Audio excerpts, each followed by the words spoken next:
Carrying a baby doesn't have to mean hanging up your running shoes.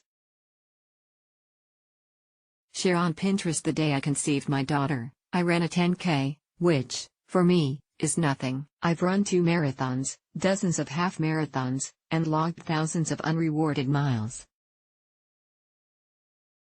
Training, after all, is par for the distance runner's course. Plus, I wasn't pregnant. At least not yet. My husband and I wouldn't celebrate our 5th wedding anniversary until later that evening. But things didn't change when 2 lines on my pregnancy test turned blue. I asked my OBGYN if I could keep running on the very first visit. There were several reasons for this. I have anxiety disorder and bipolar disorder, and exercise has been, and continues to be, therapeutic. Running steadies me, calming my body and nerves. In the past, I struggled with body dysmorphia and OFS/EDNOS. Exercise helps me stay focused on living a healthy lifestyle, not a weight-obsessed one.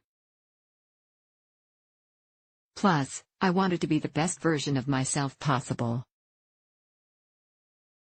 I wanted to do everything I could to keep myself and my baby safe. My doctor was encouraging.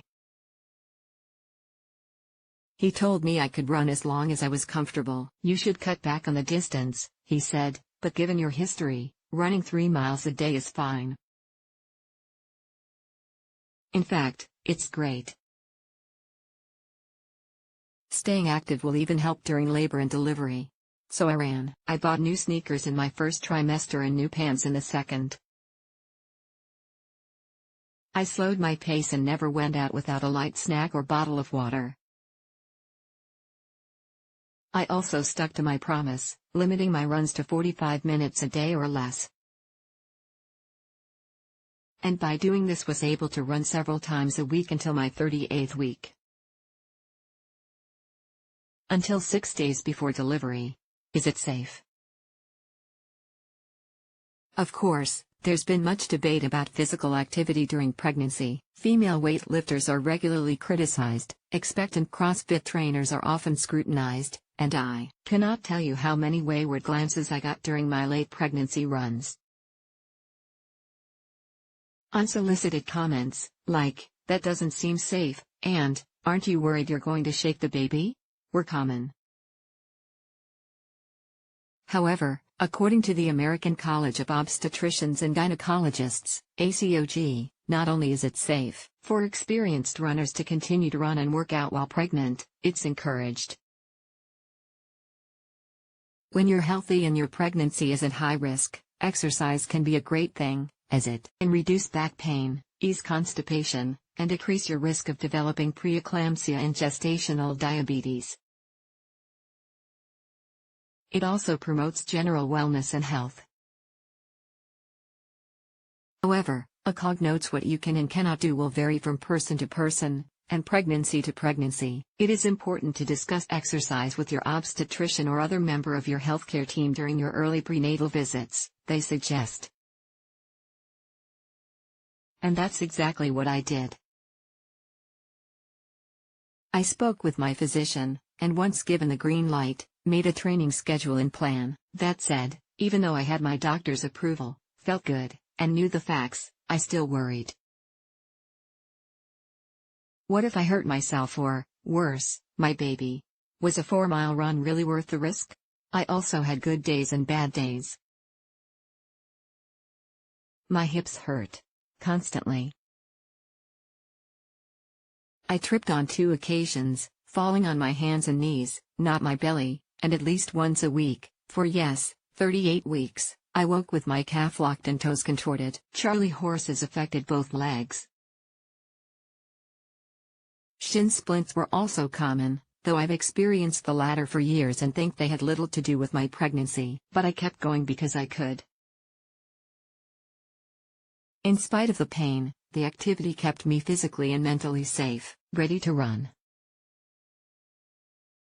If you, like me, want to keep running while pregnant, here's the best way to continue, because you don't have to trade your running shoes for Crocs or slipper socks. Get a healthcare provider's approval. I know, I said this already, but it bears repeating.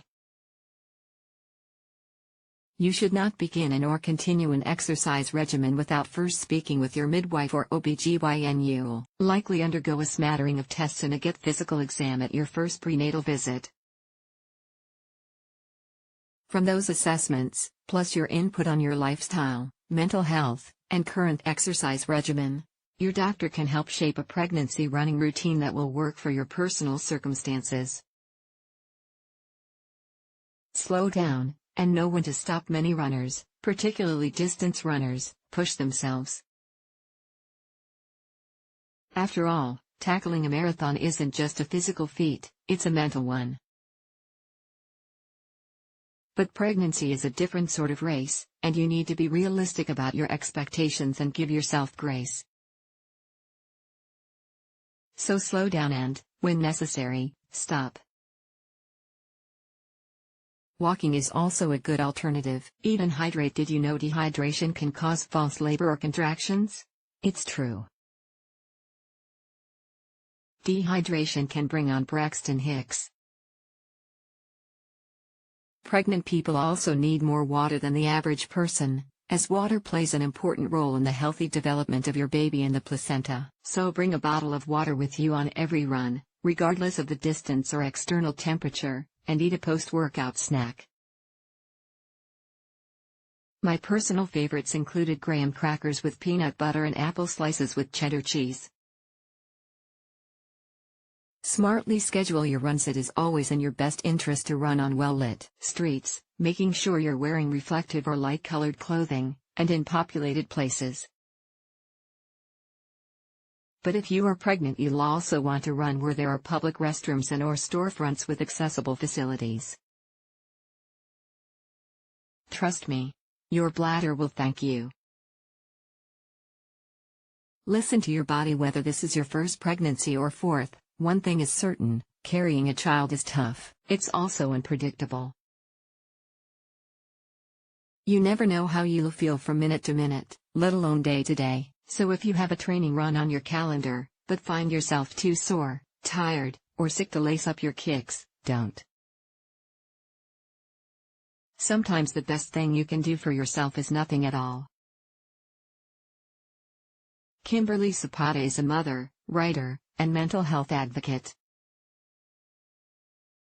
Her work has appeared on several sites, including The Washington Post, HuffPost, Oprah, Vice, Parents, Health, and Scary Mommy, to name a few. And when her nose isn't buried in work, or a good book, Kimberly spends her free time running Greater Than Illness, a nonprofit organization that aims to empower children and young adults struggling with mental health conditions. Follow Kimberly on Facebook or Twitter.